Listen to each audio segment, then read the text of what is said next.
এই অত্যাধিক গরমে সমস্ত ব্রাইডদের সোয়েট কন্ট্রোল করার জন্য নিজের মন এবং শরীর দুটোকেই শান্ত রাখতে হবে। কারণ অত্যাধিক সোয়েটিং হলে পৃথিবীর কোনো প্রোডাক্ট ইউজ করে সোয়েটিং কন্ট্রোল করে মেকআপ টিকিয়ে রাখা কিন্তু খুব প্রবলেম হয়ে যায়। তাই ওয়েডিং ডেতে সোয়েট কন্ট্রোল করার কিছু টিপস আমি এই ভিডিওতে শেয়ার করব, যেটা মেকআপ আর্টিস্ট এবং আপকামিং ব্রাইড দুজনের জন্যই খুবই হেল্পফুল হবে। তাই ভিডিওটা সমস্ত আপকামিং ব্রাইডদের সাথে শেয়ার করে নাও এবং সেভ করে নাও।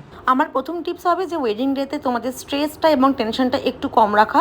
যদিও সেটা অসম্ভব আমি জানি, বাট একটু ট্রাই করতে হবে। As stress can contribute to sweating, এটাকে আমরা স্ট্রেস সোয়েটও বলে থাকি। Sweat cools down a person when stress increases there body temperature. তাহলে বুঝতেই পারছো স্ট্রেস এবং টেনশন কিন্তু করা যাবে না। আমার সেকেন্ড এবং মোস্ট ইম্পর্টেন্ট টিপ হচ্ছে নিজের শরীরটাকে ঠান্ডা এবং ওয়েল হাইড্রেটেড রাখা। তার কারণ হচ্ছে hydration helps regulate your body temperature and keeps you from overheating, and এভাবে কিন্তু তোমার ওভারঅল সোয়েটিংটাও কম হবে। তাহলে বুঝতেই পারছো হাইড্রেটেড থাকাটা কতটা ইম্পর্টেন্ট। তাহলে সেক্ষেত্রে কি করতে হবে, তোমরা ORS খেতে পারো অথবা ডাবের জল খেতে পারো, এবং অবশ্যই যথেষ্ট পরিমাণে কিন্তু জল খেতে হবে।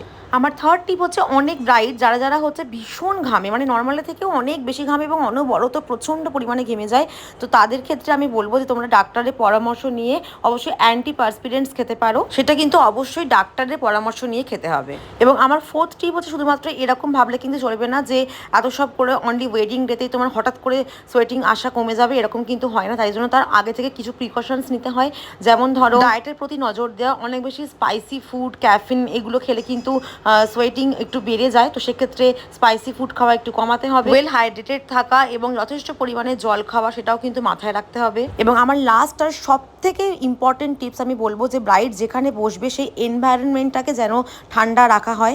এসির ব্যবহার করা হয় অথবা কুলারের ব্যবহার করা হয়। কুলারের ব্যবহার করলে কিন্তু মাথায় রাখতে হবে কুলার থেকে যে হাওয়াটা বেরোয় সেটা যেন ঠান্ডা হয়, তাই জন্য ঠান্ডা জল কুলারের মধ্যে রাখতে হবে। অনেক সময় এসি চলেও অত্যাধিক ভিড়ে কিন্তু সেই এনভায়রনমেন্টটা গরমই হয়ে যায়। তো সেক্ষেত্রে কিন্তু এসি টেম্পারেচার ঠিকভাবে ম্যানেজ করতে হবে। অবশ্যই মেকআপের টাইমে এসি রুমে থাকলে খুবই ভালো। তো তোমাদের টিপসগুলো কেমন লাগলো অবশ্যই কিন্তু জানিও।